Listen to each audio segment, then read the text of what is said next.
What up, though? I started this channel because I love reading books. Today, I'll be reviewing Ted Dekker's Black. Check me out. Black, The Birth of Evil by Ted Dekker. Published in 2004, he's a New York Times best-selling author. His books have sold over 10 million copies worldwide. Best known for his fast-paced thrillers, most of his books are in the genre of Christian fiction. With over 40 novels, 2 of them have been made into film. He's most famous for his epic Circle series. Today I'll be reviewing the first book in this trilogy. In typical Dekker fashion, which is what I love about his books, within the first few pages he wastes no time and gets right to it.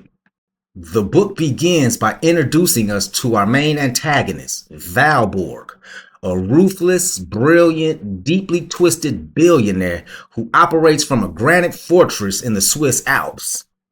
His intent is to release a genetically engineered virus called the Rhizome strain upon the population, and he's the only one that holds the vaccine for it.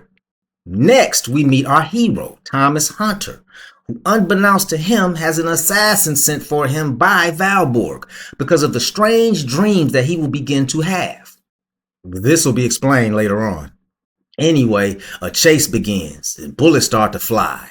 Hunter believes it's because of a mob debt. He climbs up to the top floor of his apartment building and he gets struck in the head by a bullet. He falls off the roof into a dumpster and then his world turns black. When he wakes up, he finds himself in a dark forest, a black forest. The trees are black. The sky and the ground is black. The only light is coming from the moon. He feels evil all around him. He's surrounded by flies and maggots.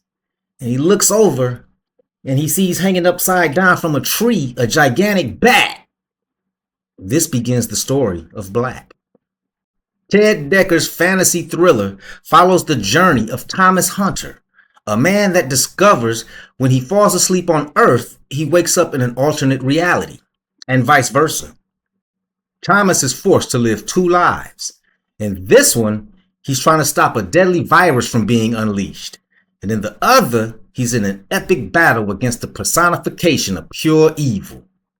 As he moves between worlds, his actions in one directly impact the salvation or the destruction of the other. Dekker blends both worlds together, and you don't get confused as he jumps back and forth between them, which is a credit to his writing style.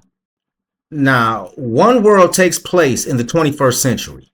The other is our far distant future, and Thomas becomes aware of this because the people of that world are aware that at some point in human history a reset occurred and that most of mankind was wiped out by a virus called the Rhizome strain. Now, this future world is separated into 2 parts, the evil-ridden Black Forest and the Eden-like Green Forest. The people of the Green Forest have a deity that they call Elion, and their religion is called the Great Romance. Now, this is explained as hope and beauty and love, the greatest gift of all, the very heart of Elion, to love, the love between a man and a woman, the Great Romance. Now, this world also has a devil, and it resides in the Black Forest, and it comes in the physical form of a large black bat called Tile. Now, Elion has given the people of the Green Forest rules. Never enter the Black Forest, and if you do not drink the water. By doing so, evil will be unleashed. Judging by the subtitle of this book, The Birth of Evil, it's got a pretty good idea on how this story ends. This story, along with its characters, symbolize a faith that I think most of us believe.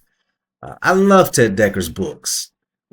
All of them that I've read have one main theme: good versus evil. Now, although this book is considered Christian fiction, I don't think you have to subscribe to the faith to enjoy it. In fact, I think you can be an atheist and still appreciate this read. I think this is a great book for young adults. There's no profanity in it. It's a fast-paced, page-turning thriller with a hell of a cliffhanger. Join me next time when I'll be reviewing the second book of this series, Red.